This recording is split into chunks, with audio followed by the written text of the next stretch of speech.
මැයි 11 ඒ කියන්නේ ඊයේ ලෝකයේ අනිත් රටවල් වගේම ජපානයත් මව්වරුන්ගේ දිනය සැමරුවා. ඉතින් ජපානයේ මව්වරුන්ගේ දිනය සමරනකොට ගොඩක් අය කරන්නේ ලස්සන මල් පොකුරක් තමන්ගේ අම්මට දෙන එක. ඉතින් මේ මල් පොකුරු වල ගොඩක්ම තියෙන්නේ කානේෂන් මල් සහ රෝස මල්.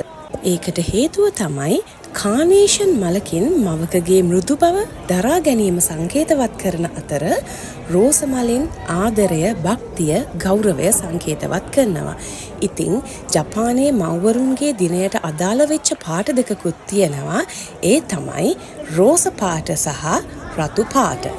ඉතින් මේ වගේ මල් කඩවල් මව්වරුන්ගේ දිනයට ගොඩක් කලින් ඉඳලා ලෑස්ති වෙනවා.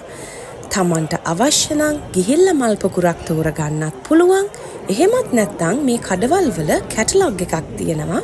ඒක බලලා තමන්ට අවශ්‍ය මල් පොකුර ඕඩර් කරන්නත් පුළුවන්.